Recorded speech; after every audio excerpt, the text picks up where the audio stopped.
even though Parish Maharaj, he's going to die very soon, he has only limited time, but yet Goswami is encouraging him not to become too much concerned. So if you remember, he started off with the description of the pastime of Maharaj Khatwanga, who actually had only one moment to live. And he said that if a moment of life is properly utilized, it's much more effective than an entire lifetime that is wasted. Now he says Ashu, he says it in a slightly different context.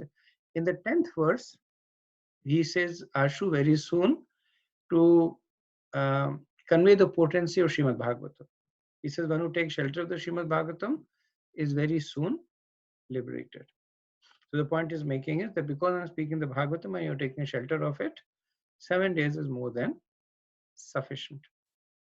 In verses 21 and 22, he again uses the word Ashu very soon. And he uses it in the context of Yoga Mishra. So we know that the process of the yoga in itself is very, very long. And in chapter 6, we see Arjuna asking Krishna this question about what happens to an unsuccessful yogi. And Krishna says after many, many lifetimes of practice, then he either gets a transcendental destination by taking birth in the family of a devotee, or he becomes very opulent.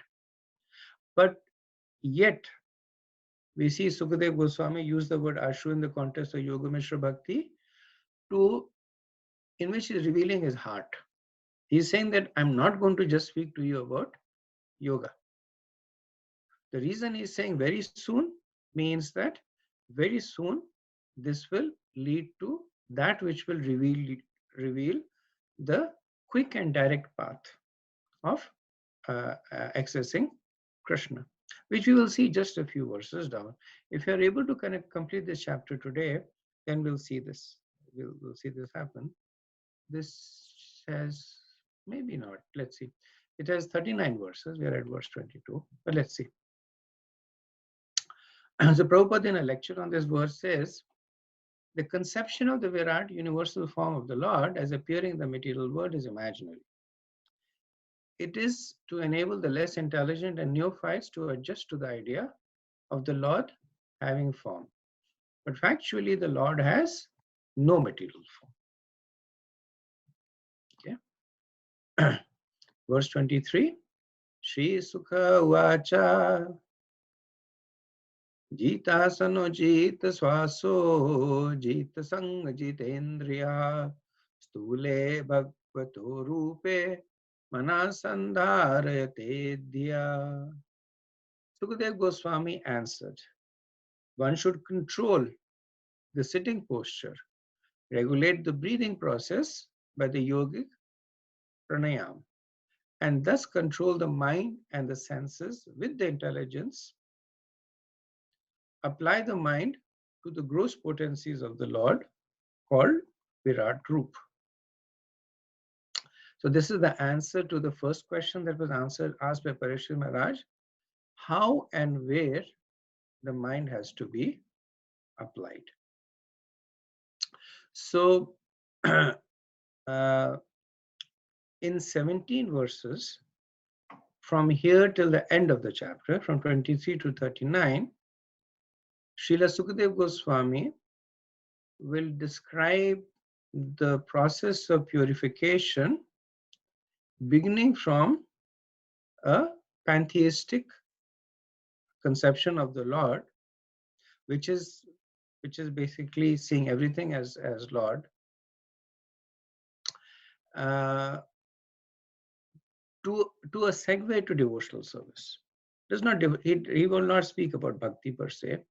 He speaks about bhakti briefly, but interestingly, he will speak about bhakti we'll discuss it when the verse comes. It presents it in an interesting way. But essentially, these 17 verses are going to be answering the two questions about Yoga Mishra Bhakti, that how and where the mind has to be applied, and how one can purify oneself through this conception. So, for those yogis who cannot concentrate on the spiritual form of the Lord, And this was recommended by Sukadev Goswami in verse 21, where he says, Yashyam Ashrayam Bhadram, that one should focus on the spiritual form of the Lord. But for those who cannot do so, Sukadev Goswami has been recommending that one should focus on the universal form of the Lord. And what will be attained out of that? One will become freed of rag and dvesh.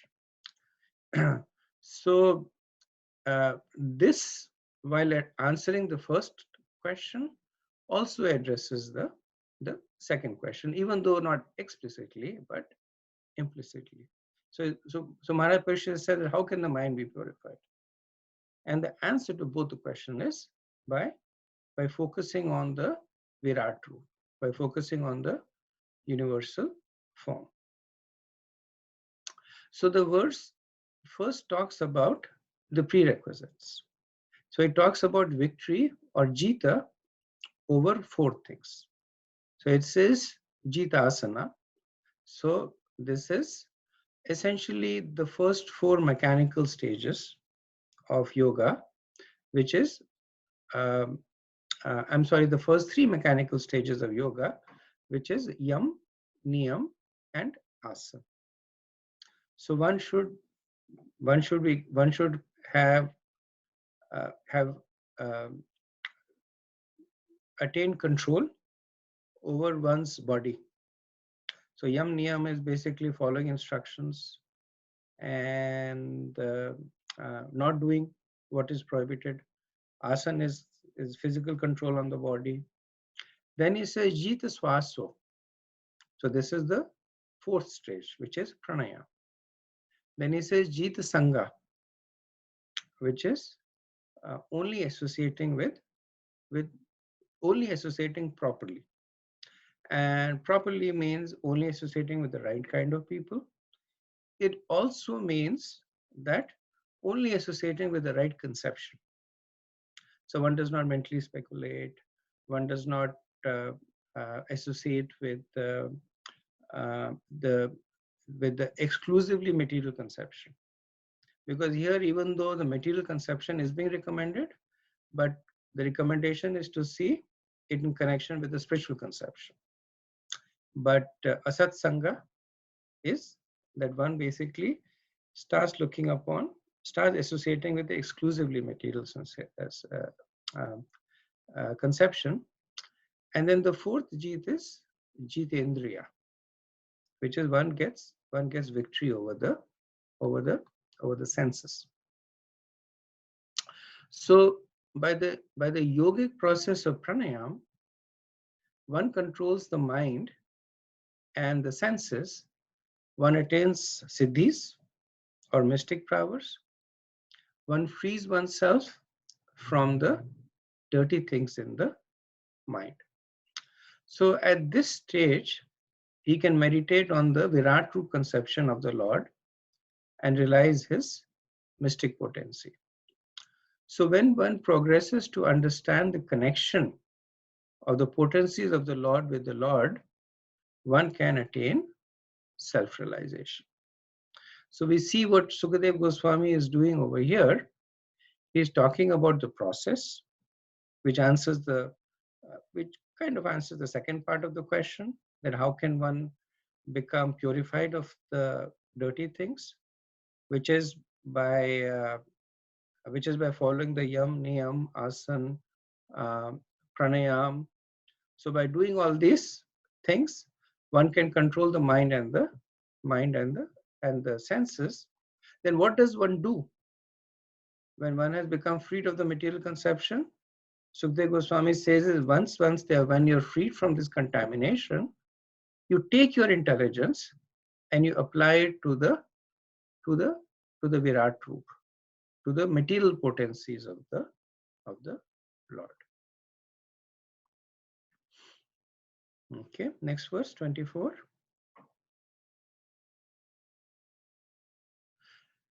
Visheshastasya dehoyam stavistascha staviyasham yat pradam yajayate vishwam bhutam bhavyam bhavachasat. The gigantic manifestation of the phenomenal material world as a whole is the personal body of the absolute truth, wherein the universal resultant past, present, and future of material time is experienced.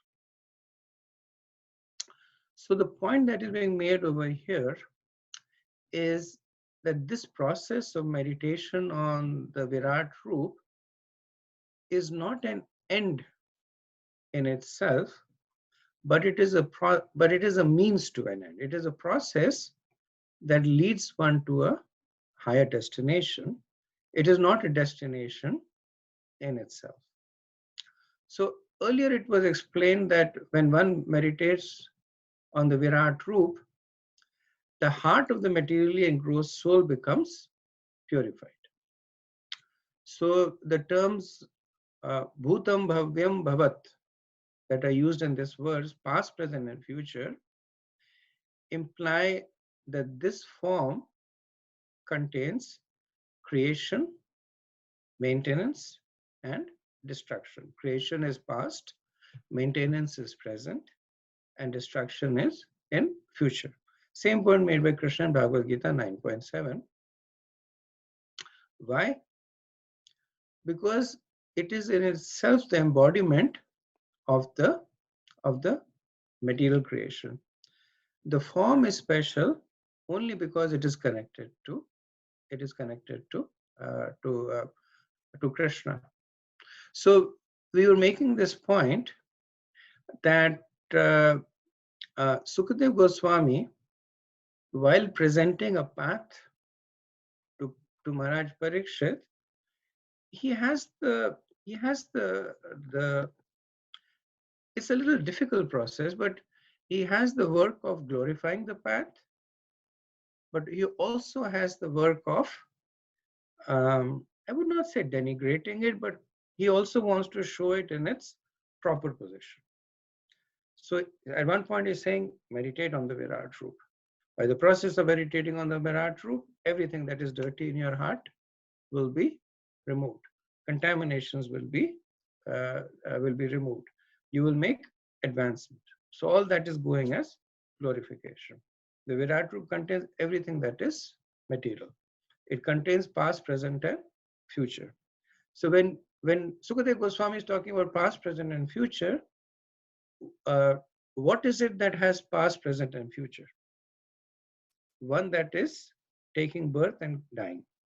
That's when only you will have past, present, and future. So he's also talking about the fact that it is temporary, that it is impermanent.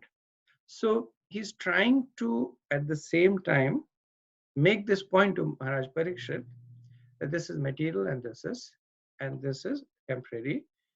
Look upon it as a means to an end and not as the supreme destination itself. And Srila Prabhupada explains this point in the purport. He says that the materialists do not accept any evidential proof from the revealed scriptures, nor do they recognize the authority of the great acharyas. So they don't accept Shabda Praman. They want to see with their own eyes at once. So this is Pratyaksha and Anuman. Therefore, they can see the gigantic body of the Lord as Virat, which will answer the challenge since they're accustomed to paying homage to superior material strength like that of the tiger, elephant, and lightning. They can offer respect to the Virat Roop. And later on, Prabhupada said, this is a favor of the all-merciful Lord to the atheist and the gross materialists. So Prabhupada is explaining the heart of Sukadev Goswami and the reason why Krishna allows himself to be described in the Virat Roop for the benefit of the atheist and the gross materialist. Now, also important to understand that the material form is not a figment of imagination. It is factual. The only thing is that it is an incomplete understanding of, of Krishna. And Prabhupada talks about it in the purport. He says in Vishnu Puran, it is said that as fire expands, is raised and heats from one place, similarly the Supreme Spirit, the personality of God, expands himself by his manifold energy everywhere and anywhere. The phenomenal manifestation of the gigantic universe is only a part of his Virat body. So same point is made by the Acharyas and Srila Prabhupada in the 13th chapter of the Bhagavad Gita. When Arjuna asks Krishna to show his universal form, and there the universal form is shown as spreading over time and spreading over space, and the description seems fantastical. But then Prabhupada mentions that the universal form is not false. It is true, but it is temporary. And here, interestingly, in the purport, I won't read it for the sake of time. Srila Prabhupada also explains that why did Arjun need divine vision to see the universal form? And briefly explains that because Arjun, as a pure devotee, was accustomed to seeing the personal form of Krishna. So his vision had actually to be downgraded. And so when Krishna says, I will give you this divine vision, he actually gave him the vision to see an inferior form of Krishna that Arjun was not accustomed to see. And that is also validated by the fact that later on Arjun rejects it. He says, I have no desire to see this form. I would like to see your four-armed form and your two-armed form again. If it was indeed a superior form, then Arjun would not have rejected it. Prabhupada explains this systematically in the purport. Recommend that you read it. Okay, verse 25. Andakosha sharirasmin saptavarna samyute variraj purusha yoso bhagavan dharanashrayah. The gigantic universal form of the personality of Godhead within the body of the universal shell, which is covered by sevenfold material elements, is the subject of the Virat conception. So what is the Virat Roop? Where does he live? Who is he? That is described in this verse. So Sukdev Goswami says that in this universe universe of five coverings, the Panch Mahabhutas and Ahankar, which is the false ego, and the Mahatattva is the Vairaja, is the universal form. So this is the gross body of the universal body. The subtle body is the totality of the jivas, and it is known as the Hiranya Garbha. The soul of the universal form, or the Antaryami, is the second of the Purusha avatars and is known as Garbhodakshay Vishnu. And since the universal form is worshipped as a representative of Krishna, it is also called Bhagavan. So this conception, this important to understand this, because it will be also later on, it will come. We'll talk a little bit more about it. That anything that is material has a subtle inside, and anything that is subtle has spiritual. So here the material form of the Virat Roop is described, which is essentially the covering of what is inside the covering of the universe. So the seven coverings of the universe are the five material elements, false ego, and Mahatattva. So inside, what resides inside the seven covering is the universal form, and this is the gross body. So this is the material body of the universal form. The jivas are the subtle body. The jivas or the Hiranyagarbha. So Hiranyagarbha is the sum total of all the jivas, also worshipped as a form of Krishna, is the subtle body, and the spiritual body is Garbhodaksha Vishnu. So we can see that in ourselves also, right?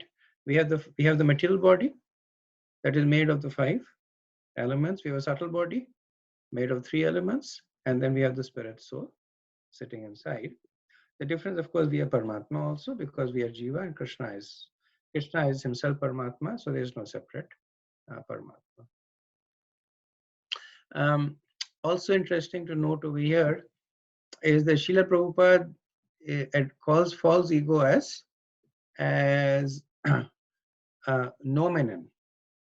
So it's an old word that he has picked from old style Bible. And nomenon essentially means one that is not dependent on material perception. Essentially, it means transcendental. So the opposite of nomenon is phenomenon. So phenomenon is that which you can observe. Phenomenon is that which you can record. And nomenon is that which you cannot. So in the context that it is referred over here, it means that that the soul, the existence of the soul, is not predicated on it being perceived, whereas phenomenon is only existing if it can be recorded. Otherwise, it does not. It cannot be considered to exist. In the purport, Srila Prabhupada says, the Virat Rupa was particularly exhibited by the Lord just to give lessons to such foolish men, so that one can accept the person as the incarnation of Godhead only if such a person is able to exhibit such a Virat Rup as Lord Krishna did. The materialistic person may concentrate his mind on the Virat or the gigantic form of the Lord in his own interest, as recommended by Sukadeva Goswami, but he must be on his guard not to be misled by pretenders who claim to be the identical person as Lord Krishna, but are not able to act like him or exhibit the Virat Rup, comprehending the whole of the universe. So Srila Prabhupada mentions another reason, consistent with what he mentioned in chapter 13. Why did Arjuna ask Krishna to show the universal form? Very similar explanation. Arjuna was a pure devotee, no interest in Krishna's universal form, but he wanted for Krishna to exhibit his universal form for the benefit of those who are materially attached and could not appreciate Krishna's spiritual form. And the second reason was that also to protect the innocent and the gullible from pretenders. That when person come claiming to be God, then Prabhupada says that you should ask the person to show the universal form. So there's no shortage of gods in India, human gods, and people will say that I am she 1008, 1008, and then they basically claim to be God. And as follows the Prabhupada, before we accept them as God, we should ask them to show the universal form. If they say that you cannot see my universal form, then you should say that Krishna, he gave Arjuna divine vision to see the universal form. So you should give that to us also. If not, then you're a pretender.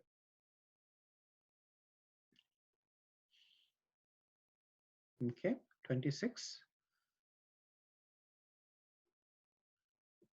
Patalameta hi padmulam patanti parshne prapade rasatalam mahatalam vishvasrajo athagulbhau talatalam vai purushasya jange.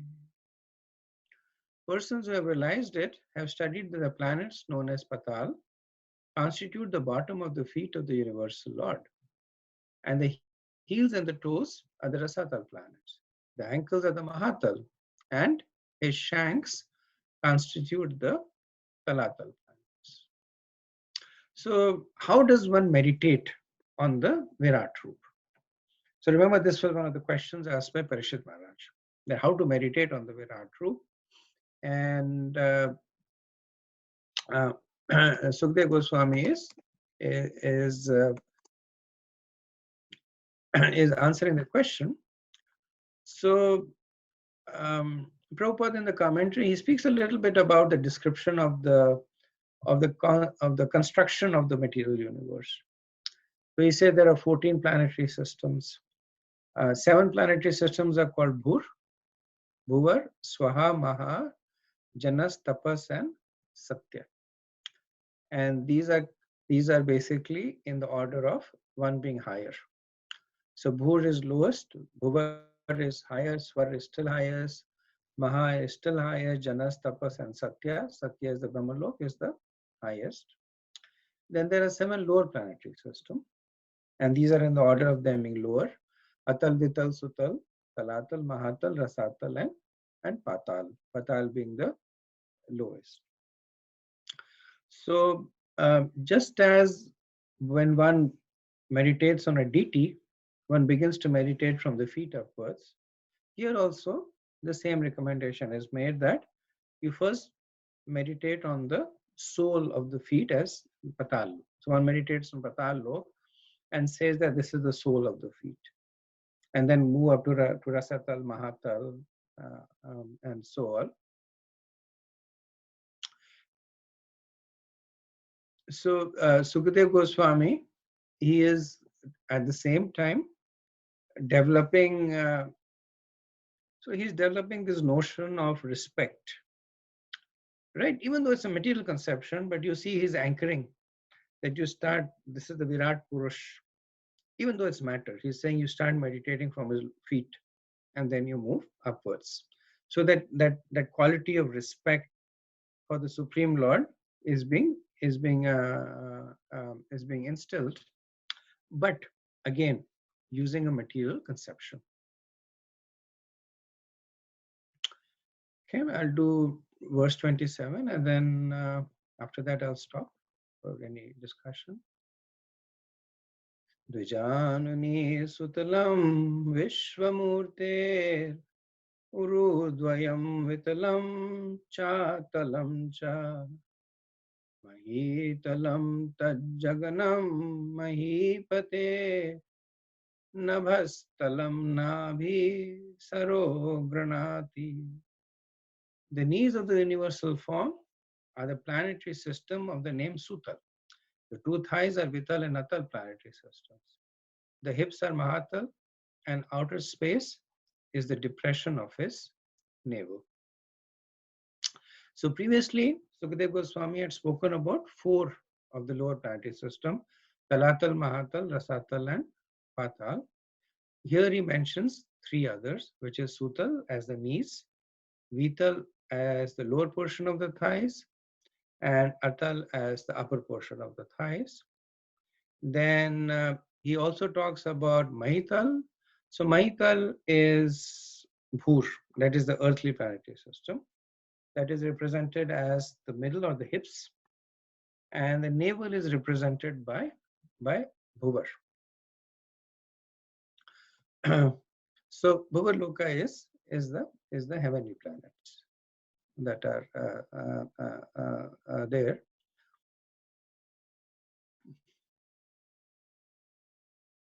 Okay, so again, simply speaking here, using the construction of the universe, Sukadev Goswami is directing the materialistic aspiring transcendentalist to start meditating on the different planetary system as the different body parts of the Virat Roop. Okay, so I'll stop here and see if there is any comments.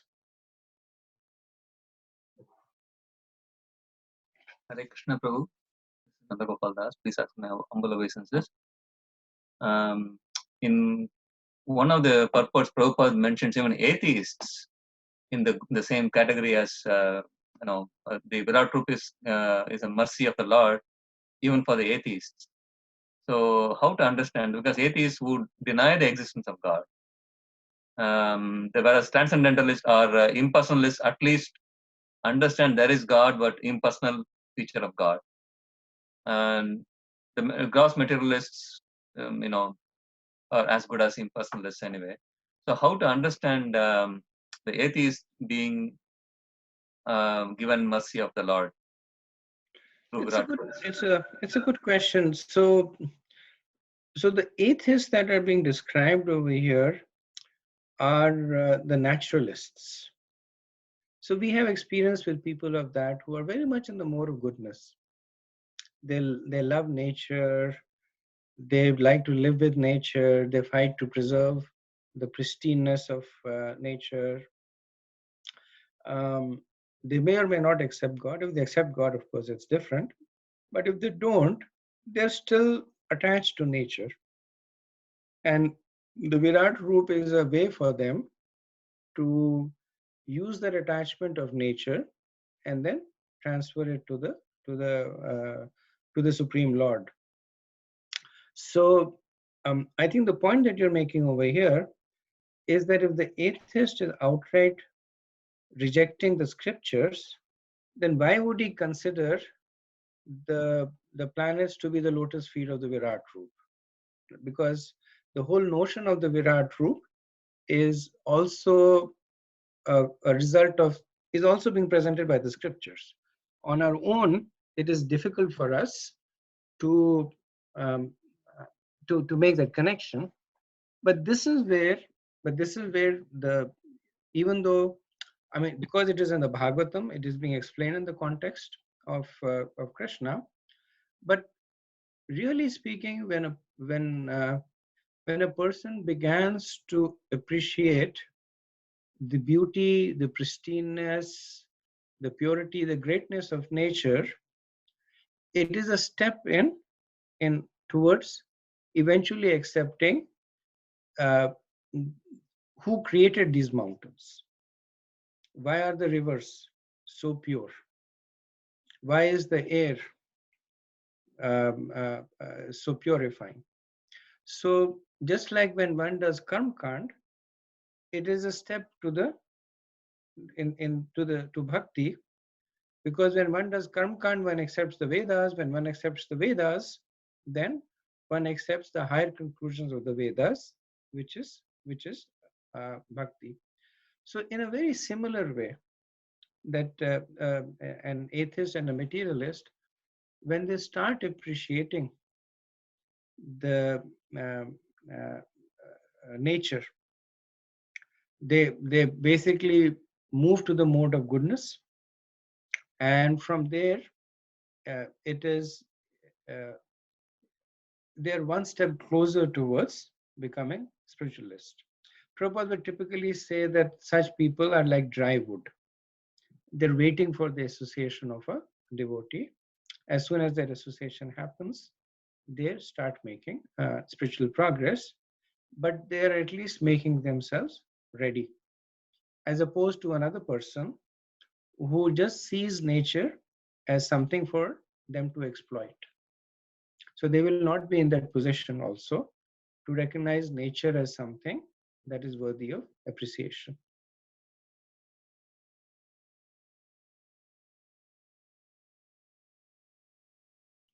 Hare Krishna, Prabhu. Hare Krishna, Mataji. Two things, Prabhu. One, you were mentioning that the Virat Rupa is not an imaginary form, it is temporary.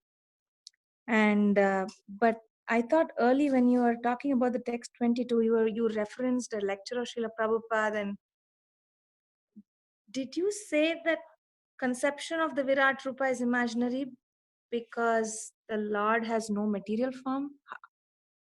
Did I hear you say both of that? I mean, I just wanted to clarify. So uh, I, I I actually don't recollect, but the statement seems logical. So Srila Prabhupada at different points he says that Krishna is spiritual, the Virat Rupa is material. So the Virat Rupa is not a representation of Krishna. Krishna is permanent, but Virat Rupa is temporary. But the fact that the Virat Rupa is the material energy of Krishna, so that makes it real, right? When you look at the 5 subjects of the Bhagavad Gita, Yes. then with the exception of karma, everything else is eternal, including Prakriti. Prakriti essentially is that which encapsulates the Virat Rupa, right? Because we talk about Krishna, Jiva, Kal, and Prakriti. Prakriti is the sum total of the Virat Rupa, and the point is made over there also that the material world is real but temporary. Yes. Okay. Kind of like an Achintya Beda. It's, could we say that it's real and yet not real because it's not the essence of the Lord?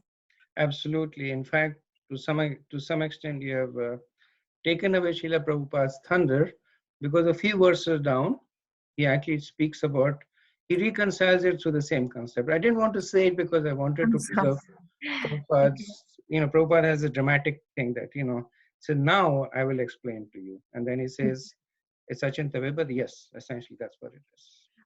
Prabhu, one more thing. You've spoken about this, but just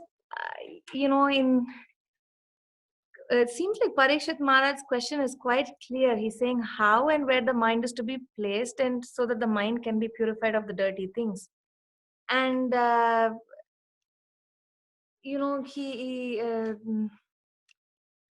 wondering, and also the conversation that we've heard with Narada Muni and Vyasadeva in the first canto. He's chastising him to having presented things in a roundabout way and having not presented the essence of the Vedic scriptures. But so I'm wondering, why couldn't he talk about something like a Cheto Darpana Marjanam instead of going to all this pantheism? You did mention one reason. It seems like he wanted to be all inclusive, but is that how we understand it then? That's what seems to be the reason that comes up predominantly, because when we look in the first canto, when Sutta Goswami begins to speak about the various incarnations of Krishna as an answer to the questions of the sages, he also begins by describing the sages, but describing the Virat Rupa. And there also the same explanation is given, that Sutta Goswami wants to be all inclusive. He wants to include even the materialist. Now, I think the point that you're making is that why didn't the Bhagavatam finish with 1.3.28? Just one point that was made, which is serve Krishna and nothing else. And my understanding is that it's also a sense of proportion, that the Vedas, 99% of the Vedas do not speak about bhakti. 99% of the Bhagavatam speaks about bhakti. Okay. So, but there is still that sense of engagement. Third canto, you will see Lord Kapila speaking about Sankhya. And one may question, why is he speaking about Sankhya? Sukadeva Goswami briefly speaking about Karma Kand. But they're mostly presented there to compare them with bhakti. So they're presented there, and then bhakti is presented as an easier, superior, and more effective alternative. So Okay. they serve that purpose. Thank you, Prabhu. Thank you. Good question. Hare Krishna Prabhu. I think it's just like building the yoga ladder, no? Like the Bhagavad Gita does a bit. I agree. I agree. The focus is to build the top rung of the ladder, but to show that this is the top rung, little bit of effort is done to show that these are the lower rungs of the ladder. Hare Krishna Prabhuji. Prabhuji, like I was just wondering, like when there's a description of the Virat Roop in terms of cosmology, is there like a Virat Roop like explanation or reference in terms of this material world, like Bhuloka? I mean, we find that like the hair and the like the mountains are the hair, things like that. But in this like in this visual of basically the feet and going upwards of the Virata form, is that something that we see in this material world, or because of the position of the middle planetary systems, which is kind of in the middle of the Virata Roop, so we see whatever is more more prominent in that particular part of the Virat Roop, and then in the lower maybe in the lower planetary systems we'll see more things that are more prominent in those parts of the Virata form, and then in the top, like similar vice versa, like similarly in upper planetary systems we see more of the head and the face features, representations of those. It's a good question. Unfortunately, I don't have an answer to that. I think the question you're asking is that are the lower planetary considered to be the feet because they serve the function that is associated with the feet? And are the upper planets like Brahmalok considered to be the head because Brahmalok is personified intelligence and the head represents intelligence? And is there some correlation for that? Right. Yeah. Yeah, and even like I mean, even what we see on those planets, is there a relation in terms of where they are placed? So that is true. I mean, that's an easier part of the question. That in chapter 5, when the cosmology is described, then that kind of relative ascension is described. That higher than this is this, higher than this is this. So that's why Patal is considered to be the sole of the lotus feet. Above that, above that, above that. So there is some sense of like a physical correlation. Higher than this is higher than this, and similarly higher than the feet are the knees, and that's why these planets are considered to be the knees. So that the answer to that is yes. That's an easy question to answer. The other question that maybe you were not asking, but I kind of extracted was, is there any qualitative affinity? Yeah, I was asking that as well. Yeah, I mean, I meant to ask that as well. Yeah, so that I'm not too sure. So there seems to be, if I were to speculate, I would say yes. Like, later on in this chapter, they will say that the Brahmanas are the head and the Kshatriyas are the hands and the Vaishyas are the feet and the Shudras are the feet. So there is some qualitative affinity that the hand is associated with activity, the head is associated with thought, and the feet basically carries the weight. So there is some qualitative affinity. I don't know that much about the planetary system. That does Patal Lok have any qualitative affinity with the feet? That does it carry the weight of the other planets or something like that?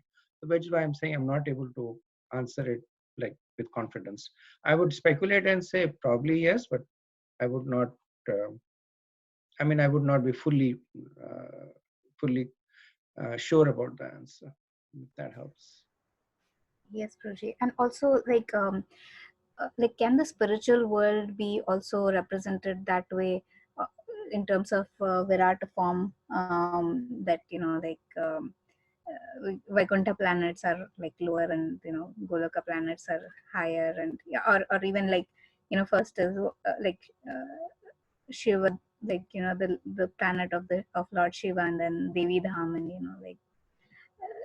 like that kind of representation, or Well, basically. Devi Dham is not in the spiritual world, right? So the spiritual world begins from Vaikuntha.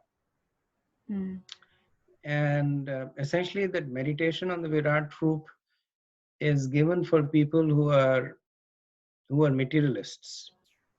Spiritual world, they don't have that problem, so they don't have to be given these mnemonics because they're already spiritually liberated. Description of the spiritual world in Brahma Samhita is more.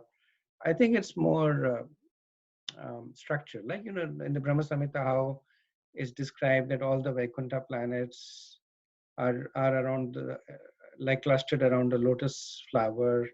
At the center of the lotus flower is Golok, and then there's a description of Sweta Dweep and description of within the Golok, Mathura Dham and Dwarka Dham and Vrindavan Dham. So it's more, I would say it's more structural over there. It's not really for one to, it's not as a mnemonic to meditate, but it's just for one to appreciate that, if you consider a gigantic lotus flower with a stem and flowers and a whole in between, then one can understand how the different planets in the spiritual world are distributed. Thank you, Prabhu. Thank you. Hare Krishna Prabhuji. One question is like the observing everything in relation to God, like Virat form, like this is the lotus feet of the Lord, and it appears to me like a direct devotional service only, like seeing everything as Krishna's property. So what is that they lack? Like they lack the understanding that is Krishna's whose lotus feet they are seeing, Krishna's lotus feet, like that, or what is they lack?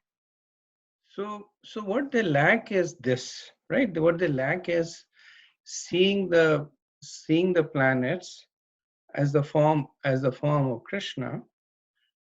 What is being encouraged is for them to see it in relationship to Krishna. Because if you notice here, the whole process is condensed into a few verses over here.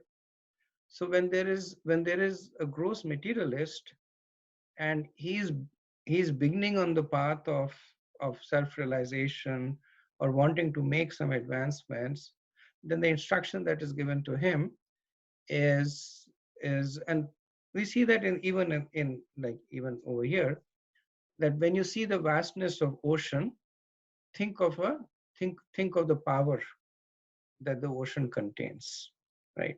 There's no Krishna over here, right? Now, when Sukadeva Goswami will describe it, he will describe it, think of the ocean and the lakes as the blood in the veins of Krishna. Now, you can't say that directly, right? Because you're right. What that would mean is that one subscribes to the presence of Krishna and sees everything in relationship to Krishna, which is more or less a devotee version. But the essential message that is given over here is that see beyond because you are used to appreciating matter. When you see the grandeur of matter, when you see matter that defines all comprehension, then you begin to appreciate something that is transcendental to matter. And we see that in the realization of scientists who are very, very advanced. They often come to this point. Like Einstein, like he said, that the more we understand, the more we realize how less we know. Because earlier on, we know a little bit and we say, okay, now we understand. And then we understand a little bit more. We understand Newtonian mechanics, then we understand Einsteinian mechanics. We understand there is matter. We understand there is dark matter. Now they're trying to establish a connection between matter and dark matter. And when you go into this really deep subject, then the scientists will be the first to accept that what we know is basically a very, very small portion of what is out there. Now, they may not come out directly and say that therefore there is God, but at least they have that sense of awe and reverence in them, that there is something beyond what we can materially conceive, which is a step in that direction. Thank you. Okay, let me go on to verse 28. Right, I'm not skipping a verse, right? 27, 28. No, Prabhu. पुरस्थलं ज्योतिरनिकमस्य ग्रीवामहर्वदनं वैर्जनस्य तपो व्रजातिं विदुरादिपुंसः सत्यं तु शीर्षाणि सहस्रशीर्षणा. The chest of the original personality of the gigantic form is the luminary planetary system. His neck is the Mahar planets. His mouth is the Jana planets. His forehead is the Tapas planetary system. The topmost planetary system, known as Satyalok, is the head of he who has 1,000 heads. So Sirshani Sahasra Shirsha, one with 1,000 heads, is one of the names of Virat Roop. And in this verse, Sukadev Goswami, he is continuing the ascending description of the Virat Roop. We began from the lotus feet, reached up to the navel. Now he's gone up to the upper levels. So the luminary planetary system, this is essentially the Svarglok. And he says the Svarglok, which is like Suryalok, Chandralok, this is the mid place of the universe, and also considered to be the chest of the Virat form. Above that are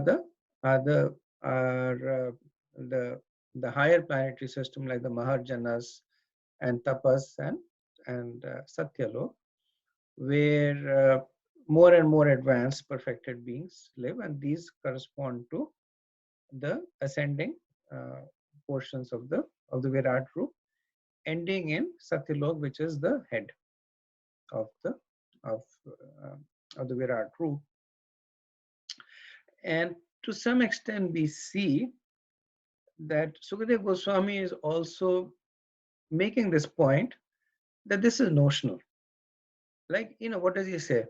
That the Satyalok is the head of one who has 1,000 heads. Right? He's not saying that there's 1,000 Satyaloks. So he's making this point, the Satyalok is the head of one who has 1,000 heads. So he's in an indirect way also making this point that this is a notional description.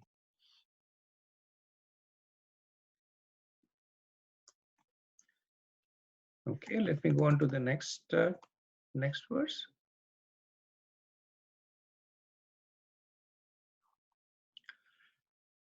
(29) Indradyo bhavaha ahurushaha karnaudasha shrotam amushya shabda nastya dashrau paramasya nashe grahanosya gandho mukhamagnirdha. His arms are the demigods headed by Indra. The 10 directional sides are his ears, and the physical sound is his sense of hearing. His nostrils are the 2 Ashwini Kumars, and the material fragrance is his sense of smell. His mouth is the blazing fire. So having described the gross form of the Virat Roop, Sukadev Goswami is now describing the subtle form. We talked about it a little bit in the previous verse. So like I said, analogy is like the jivas. So the jivas, they exist in the confluence of 3 spheres: material, subtle, and spiritual. So the material is a gross body that's made of 5 elements. Then the subtle body that is made of 3 elements.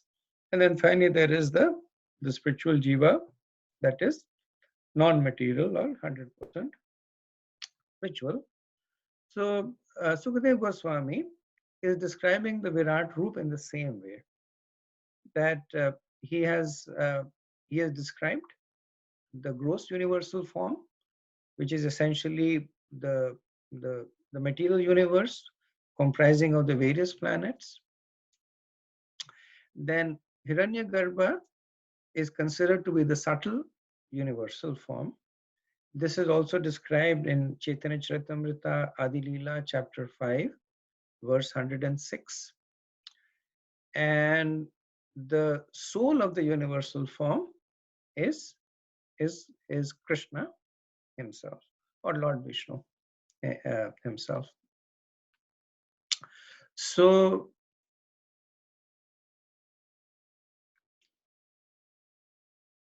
essentially, so we make this change now. We make this change from speaking about the gross body to the subtle body. Now, how do we understand the subtle description of the universal form? So two things are spoken over here. One is the location of the senses, and the second is the sense organ itself. And Vishwanath Chakravarti, he makes a distinction between the two. So what he says that when Sukadeva Goswami is describing the location of a sense, then he refers to the subtle sense. And when he refers to the sense organ, he refers to the gross body part that enables that sense. So example is that hearing is it's a quality of the subtle body. And when the subtle body travels from one material body to another, it carries along with it the Manashashta Indriyani. That along with the mind, it carries itself with the five senses, of which one of them is hearing. Now the ear, that is a gross sense organ. And when the body gets destroyed, then the ear is also destroyed, which means that it is material. So from the location of a specific organ of the Lord, the sense organ and the presiding deity of the sense in the universal form arise. And from the sense organ of the Lord, the sense object and the element that is associated with it within the universal form arises. Okay, so I'll go over it again. Now, when we mention the Lord, at this point, we're going beyond the Virat Roop. We are now talking about Krishna. Krishna is Swayam Bhagwan. So, when Sukadeva Goswami is talking about a sense organ of Krishna, then corresponding to that, Tanmatra, the sense object, and the element that is associated with that sense object within the universal form arises. I'll explain this with an example. So,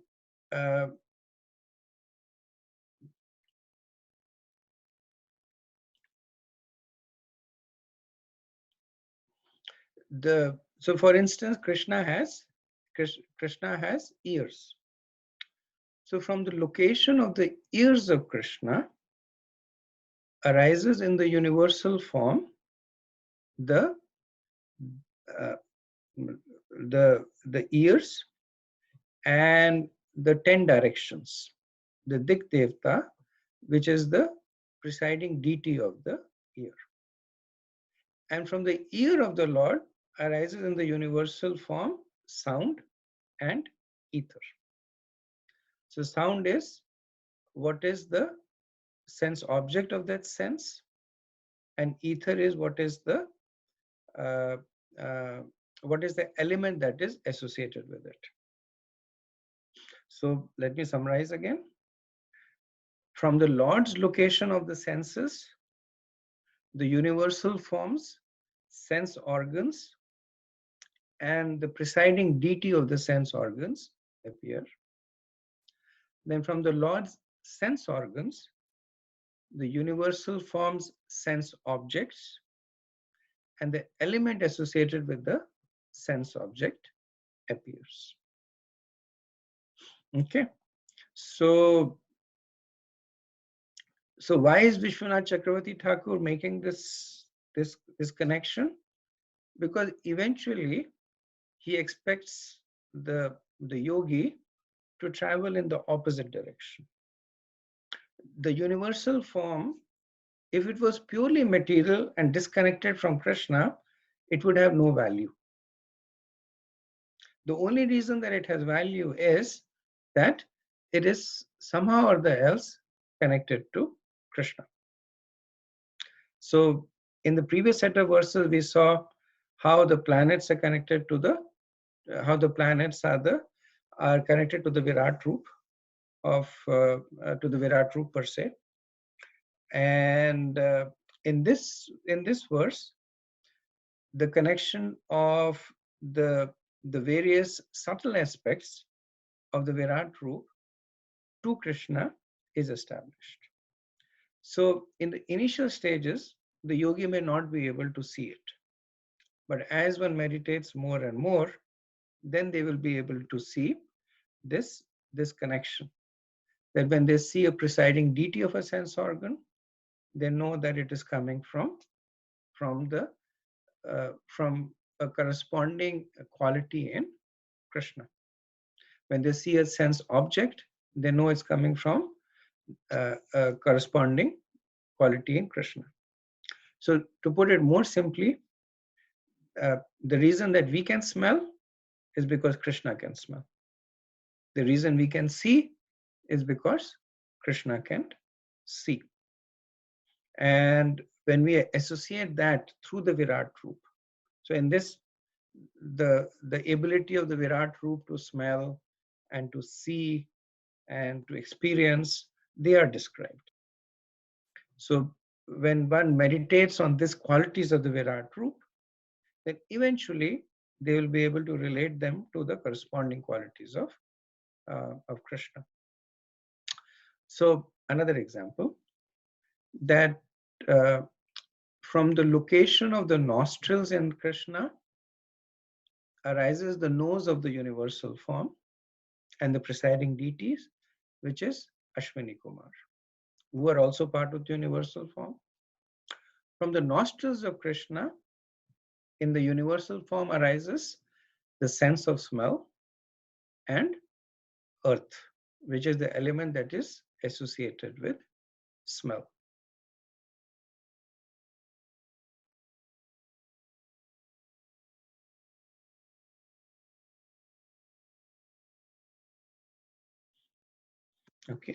Okay.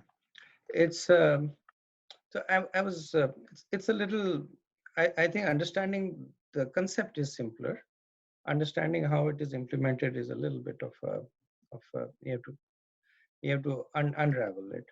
But conceptually, this principle is being made over here, that at some point one will see that everything that is manifesting in the universal form, including all the elements, earth, water, fire, air, ether, including all the demigods that are controlling it, including all the potencies, is coming from Krishna. And when one follows through this, then one is able to make that connection. Okay, verse 30.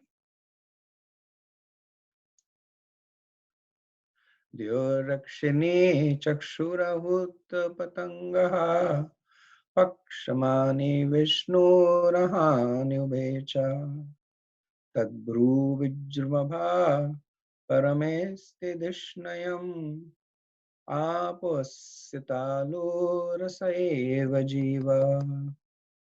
The sphere of outer space constitutes his eye pits, and the eyeball is the sun as the power of seeing.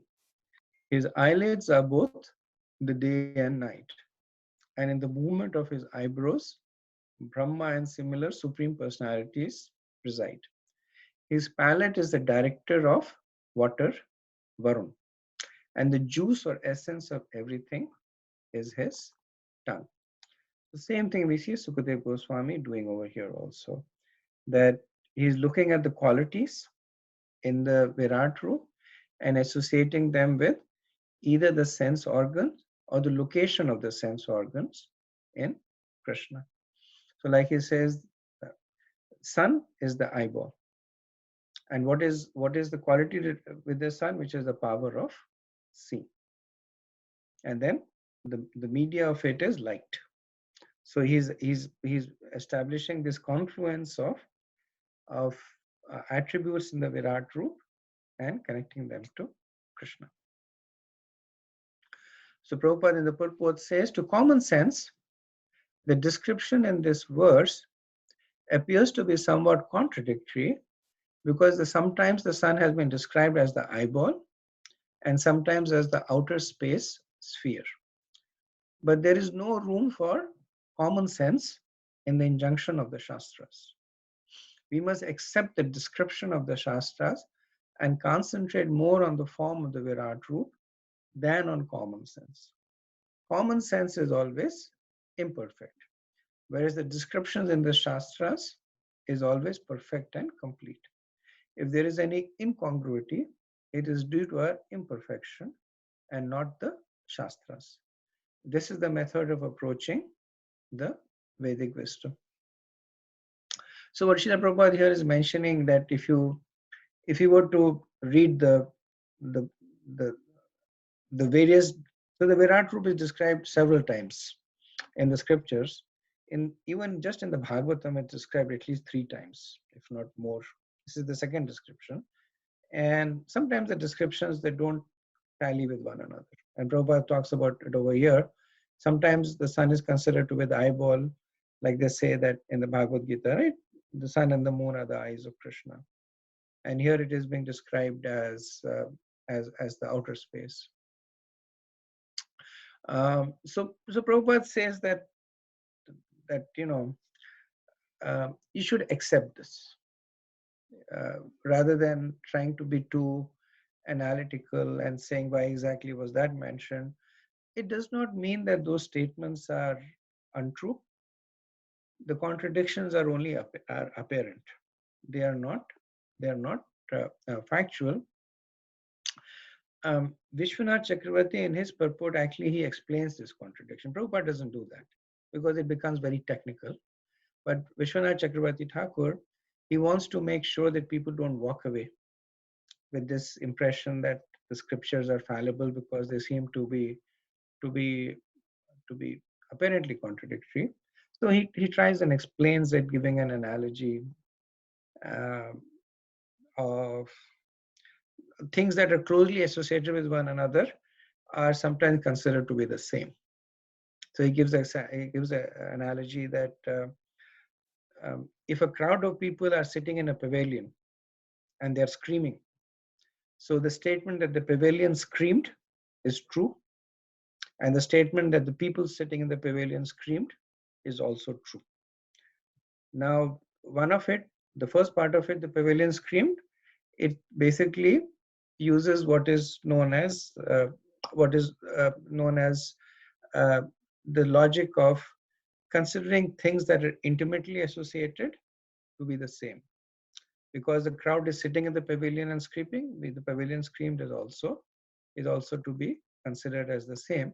So then he extends this analogy, and so I won't go through it. He quotes the later verses in the Bhagavatam to explain it, but sufficient for us to understand what Prabhupada says, that these statements, they're all true. Any contradictions are apparent, and because we haven't developed the ability to fully analyze them. Okay, next verse, 31. So I don't believe I'll be able to finish the chapter, but let's. I'm sure next Wednesday I'll finish the chapter and start chapter 2. Verse 31. Chandamshyantasya shirogranati damastrayamaha snehakala dvijani asho janumad karichamaya duranta sargoyat apangamokshaha. They say the Vedic hymns are the cerebral passage of the Lord, and his jaws of teeth are Yam, god of death, who punishes the sinners. The art of affection is his set of teeth, and his most alluring illusory material energy is and the most alluring illusory material energy is a smile. This great ocean of material creation is but the casting of his glance over us.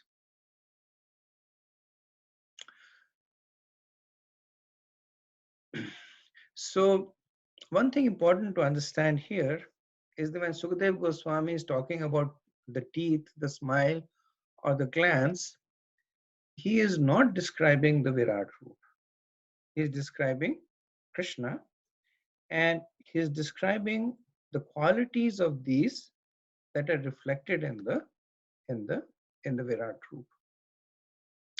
So, for instance, he's saying that the jaws of teeth are Yamdev. Now, Yamraj is a part of the universal form. We said that the demigods are part of the universal form. So he's not saying that the teeth of the universal form is Yamraj, but he's saying that the set of teeth of Krishna are reflected in the in Yamraj. And again, all this is to allow the materialist to see spirit and matter. That there are different levels of materialists. There are materialists who worship demigods. And what this is doing is, and the previous set of verses, is linking the demigods within the universal form to Krishna. The point that is being made is that the demigods are nothing but parts and parcels of Krishna.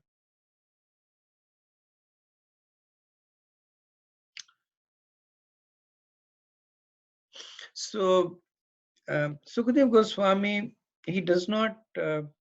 So we will see that in the set of verses, he commingles. He commingles the features of Krishna with that of the universal form. To some reason he does, because he expects the Acharya to uncommingle them. And Vishwanath Chakravarti Thakur says another reason he commingles is because, as per the rules of logic, if an effect is very closely linked to a cause, then it is okay to commingle them, because they are so closely associated with one another. The glance of the Lord is the Mahatattva, which is essentially the entirety of the Virat Roop, including the Jivas. The smile of the Lord is Maya. So behind the smile are the other teeth. So behind Maya Devi is, who is there? Yamraj.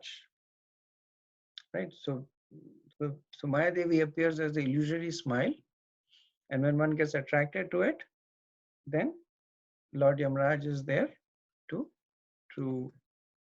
take us out of our material body. So Srila Prabhupada says that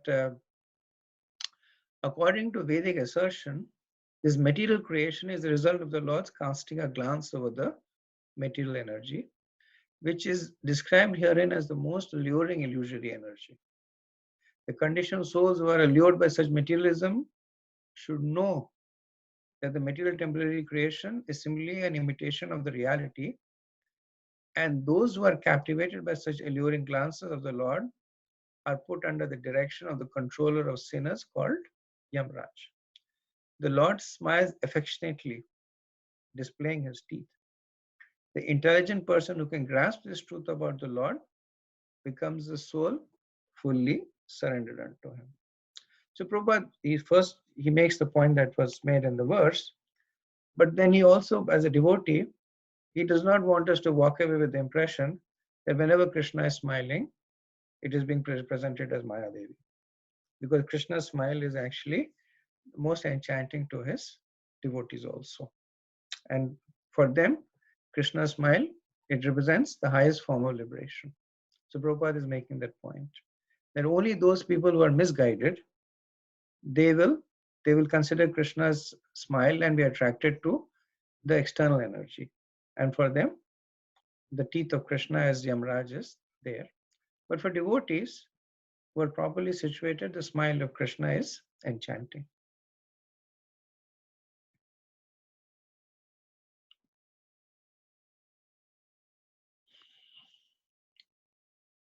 Verse 33. Nadyasya nadyothatanurhani mahi ruha vishwa tanor nrpendra. Prabhuji, we missed 32. I do. Okay, sorry about that.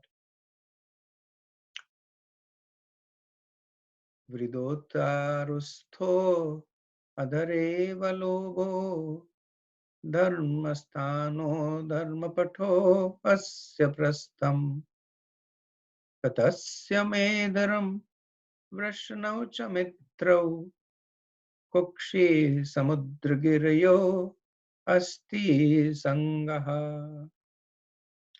Modesty is the upper portion of his lips, hankering is his chin, religion is the breast of the Lord, and irreligion is his back. Brahmaji, who generates all living beings in the material world, is his genitals. And the Mitra Varunas are his two testicles. The ocean is his waist, and the hills and mountains are the stack of his bones. Prabhupada said it is stated here that Brahma acts as his genitals and the Mitra Varunas are his two testicles. That means that as a person he is complete with all body organs, but they are of different types with different potencies. Okay, next verse. 33. Nadyasya nadyo tatanuruhani mahiruha vishvatano nrpendra anantavirya swasitam matra rishva gatirvaya karma guna pravaha. O king, the rivers are the veins of the gigantic body, the trees are the hairs of his body, and the omnipotent air is his breath. The passing ages are his movements, and his activities are the reactions of the three modes of material nature. So here we will see a description of the Virat Roop as well as Krishna Swayam Bhagwan that are commingled. So the rivers are considered as the veins of the Virat Roop. Now, it does not mean that Krishna has veins, right? Because that would contradict Upanishad. In the Upanishad, Krishna is described as Ashnaviram, as in the mantra 8, that he has no veins. So Srila Prabhupada explains that these help the person understand that the Lord is a person and is active. And in this way, the impersonal meditation leads to the personal meditation. Because these are very qualitative in nature. If one were to sit and say that we just thought that the lower planetary system are his feet, and the upper planetary system are his face, then how can Brahma be his genitals? Because Brahma is already in Satyaloka sitting on his head.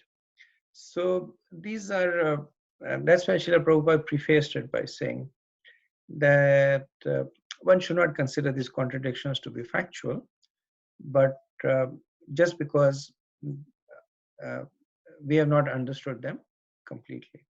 So if an Acharya like Prabhupada or Vishwanath Chakravarti would sit, they could sit and explain how both of them are actually true by quoting various aspects of the scriptures, but not necessary for us. Okay, verse 34. After that, I'll stop.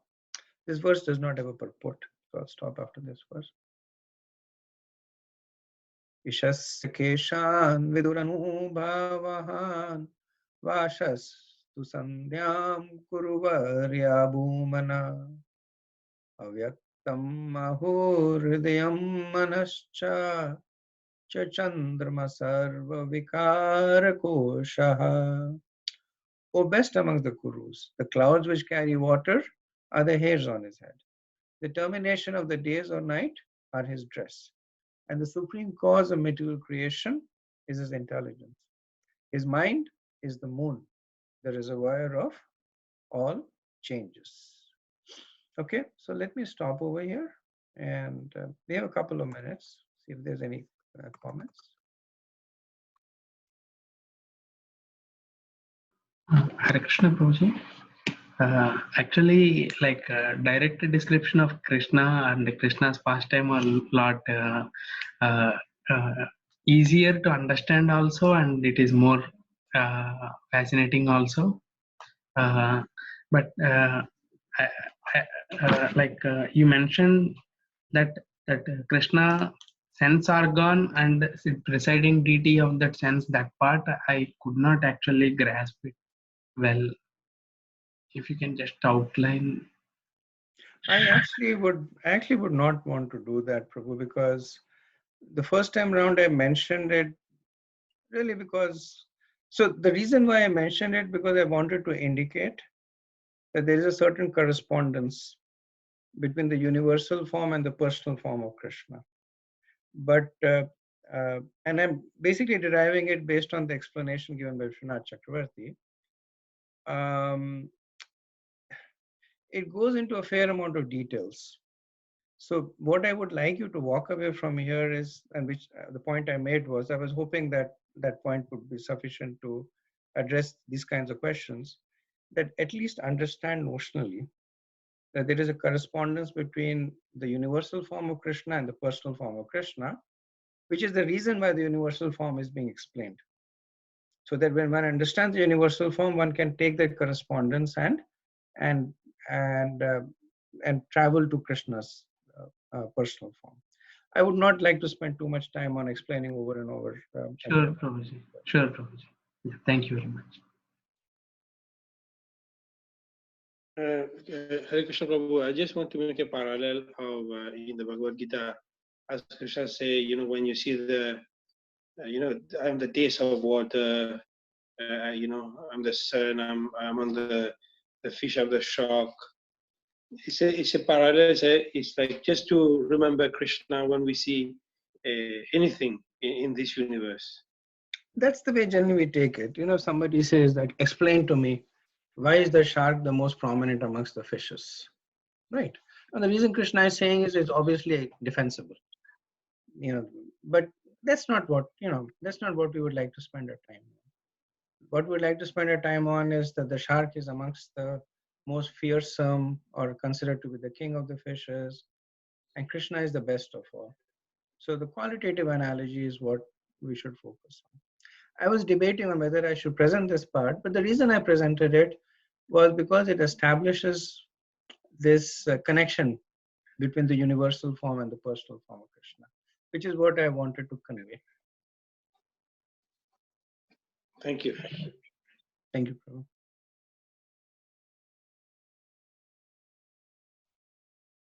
Okay, so is there a question? Pruji, like when we are talking about this dharana stage, or like in this Ashtanga yoga process, does the Ashtanga yoga process even utilize any of our gross senses in its practice, or is it basically a mind game of dharana?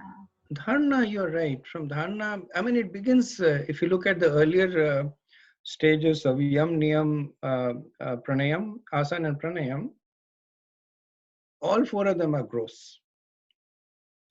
And then beginning from dharana state, it becomes more and more subtle. So dharana is completely in the mind, right? What is the conception that one takes, and then and then after that Pratyahara, and then Samadhi, Dhyan, and Samadhi. So it actually goes through all the senses, the gross senses and the material senses. And in the previous lecture, this point was also made that the dharana stage is important because it establishes the conception of the yogi. That what is the yogi going to be meditating on? A yogi can become bhakta if the dharana is Krishna. A yogi can become a mystic if the dharana is the Paramatma. Or the yogi can also become a materialist if the dharana is just after mystic powers there. So that's why this dharana, if you notice in this chapter, maybe that's why you're asking, Sukdev Goswami repeatedly in the verses talks about dharana. That with this dharana, with that dharana, almost in 4 verses, he will repeat this word, this word dharana, because here he's talking about one whose dharana is material, who is meditating on the Virat Roop with the material senses. So Praji, when we look at the yoga ladder, for example, and we see that karma yoga is basically the first step of in that ladder, and then karma yoga basically it's basically just like offering the results or offering the fruits. But I mean, but still, like if they have the concept of uh, like offering it, so I mean, what would be like a lower stage than Ashtanga yoga or Jnana yoga in terms of is it in terms of like who they are offering to? Because I mean, if they're, for example, if they're offering it to Krishna, then obviously it's not like a regular karma yoga. They become, I mean, they're transcendental, right? So Right. so who are they? So they are like this. So if they're offering it to demigods, then is that Right. when they come? Right. So so when the word yoga is used, is generally it's bhakti, because yoga is joining, and if the other end of the join is Krishna, there is bhakti depending on how one is connecting to Krishna. When we talk about lower, higher, we are actually talking about karm kand. So karm kand is when a person is following the path of karma as given in the Vedas, but for the purpose of material enjoyment. So the person is pious. Gyan kand is when the person is following the path of gyan, but really for the purpose of one's stimulating one's own intellect. Astang, again, like I said, Astang, if it is not connected to Krishna, it could be for siddhis, and that is yoga kand there. So these are the corresponding stages. But if karma kand is converted to one performing activities and offering it to Krishna, then it becomes karma yoga. And karma yoga is essentially, as in the second chapter, Srila Prabhupada explains that karma yoga is essentially bhakti. That whatever you're doing for the pleasure of Krishna. Similarly, Gyan Yoga is essentially bhakti, where you're using your intelligence to worship Krishna. So wherever there is direct communion with Krishna, that automatically becomes bhakti, but it is bhakti that is mishrit, that is mixed with karma or gyan or yoga. And when it becomes pure devotional service, then the communion with Krishna is direct. It does not seek a secondary media of karma or gyan or astang. Then the focus over there is just what can I do to serve Krishna and his devotees.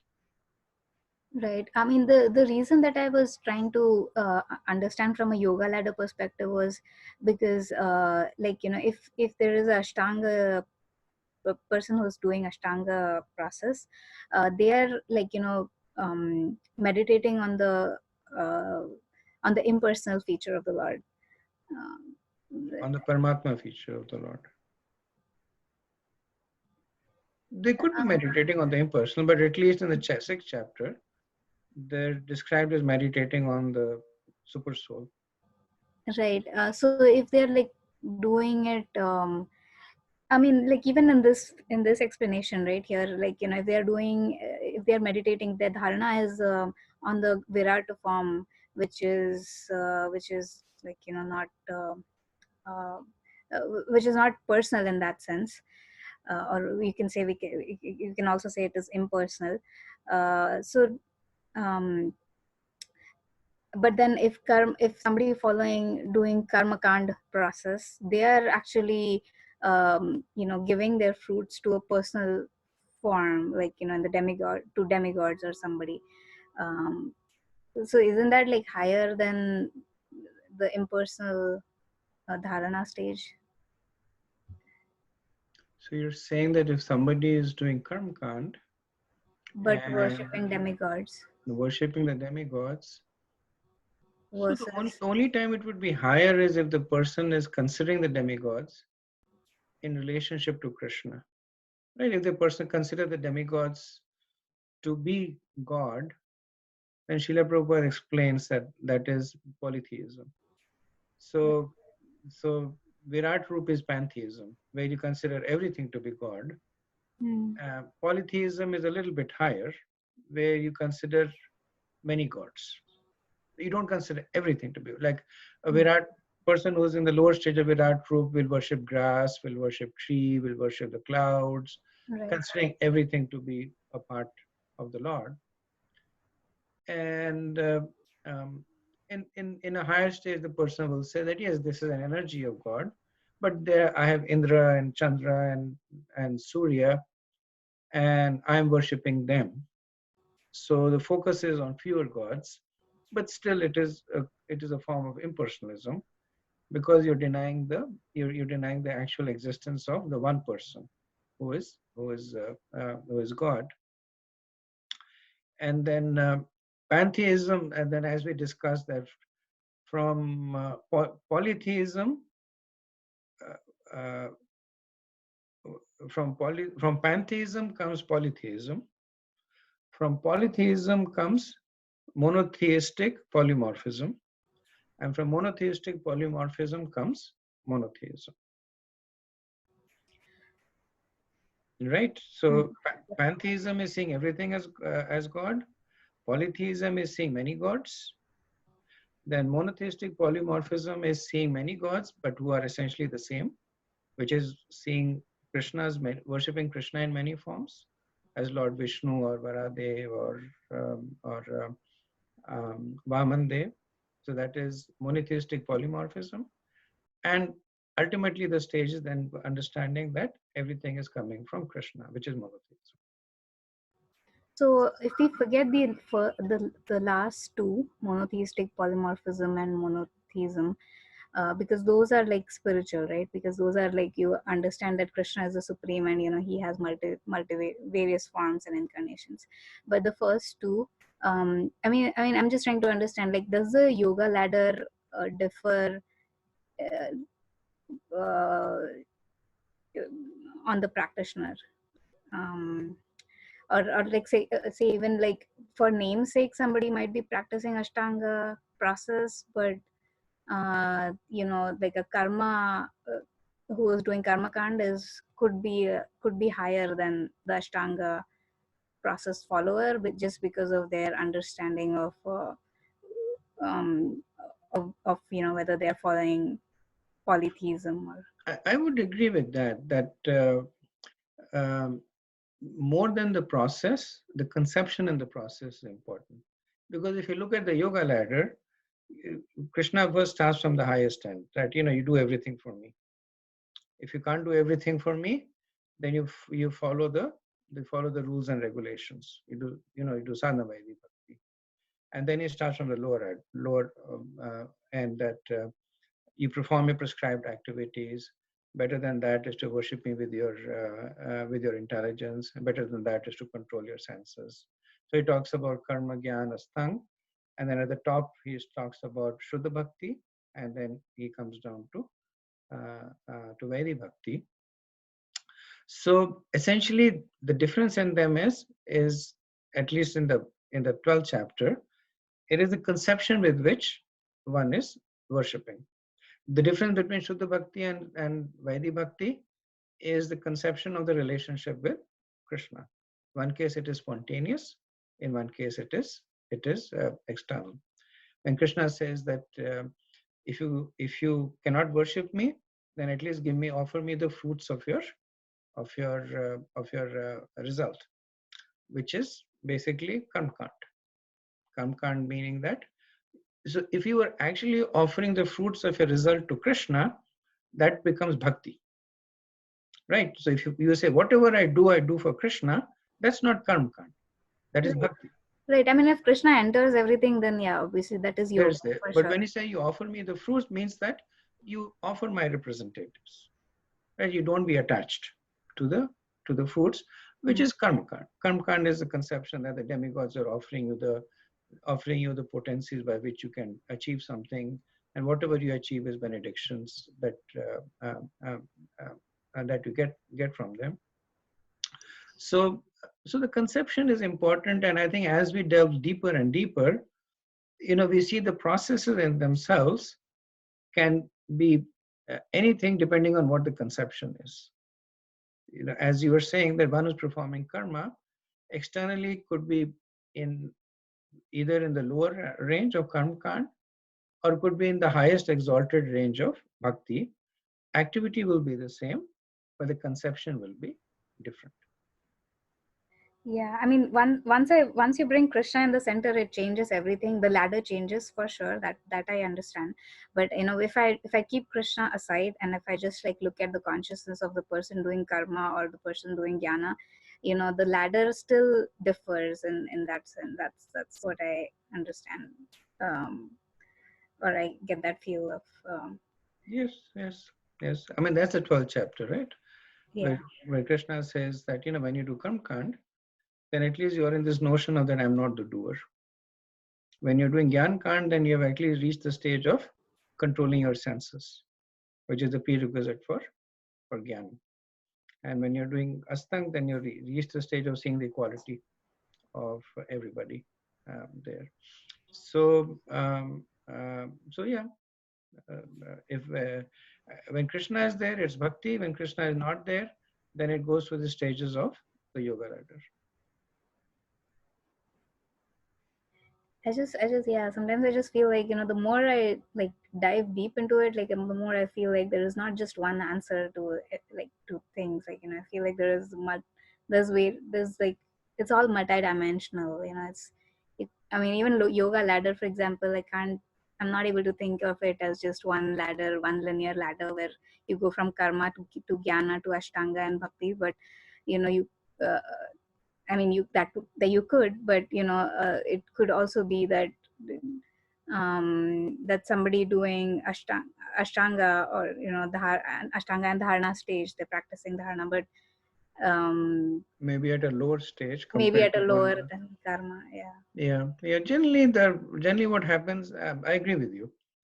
Generally what happens is that the reason that they are presented there is the commonly accepted notion is applied there. That typically when persons are doing karma, they're doing karmakand. Typically when persons are doing gyan, they're satisfying the mental speculation, mental curiosity. But yes, you're right, that depending on what is the conception in which it is being executed, karma, a person doing karma could be at a much more elevated stage than even a yogi. Yes, thank you so much. Okay, so I'll end here. Thank you. Vanchakalpatarubhayascha kripa sindhubheva cha patitanam pavanebhyo vaishnavebhyo namo namah. Anant Koti Vaishnav Vrinda ki jai. Srila Prabhupada ki jai. Nitai Gaur Premanande. Hare Krishna. Thank you very much. Prabhuji, Wednesday do we have class, Prabhuji? I think we have our instead of Friday, we have Wednesday program at your home. Oh, really? Yeah, actually, that also I need to talk, Prabhu. Okay. We have a retreat, you know that, right? The Thanksgiving retreat. Nobody tells me anything, Prabhu. Not even what's going on in my house. Okay. Maharaj is here actually. He just finished a class here too. Okay. So I was just wondering, I wanted to know from everyone if they're available, we'll keep it or Wednesday. Well, I think what Ravi Prabhu is saying, we can't have it because we have a program at my house on Wednesday. That's what you're saying, Ravi Prabhu, right? Yes, Prabhuji. And Okay. even I am not sure whether I can come for home program also because I am planning for retreat. Maybe I will leave on Wednesday evening. Otherwise, Thursday early morning I have to leave. You're coming to Central Jersey, Prabhu? Yes, Prabhuji. So we'll be ready for you. Thank you, ma'am. Okay, so I guess then Wednesday program is cancelled then. I mean, the Wednesday class is cancelled, and then we'll meet next Monday. From December 10th to January 18th, I'll be in India, and I will actually be in an area where I have no internet connection. So I will not be able to continue. So I don't know before December. I think December 10th we still have an opportunity to meet. So I'll remind everybody at that time also. How do you not know that there's no this class at your this program at your place, Prabhu? Nobody tells me, Mataji, anything. All this is done by my good wife. So Okay, Prabhu, see you on Monday then. okay. Vanchakalpadurveshwara. Hare Krishna.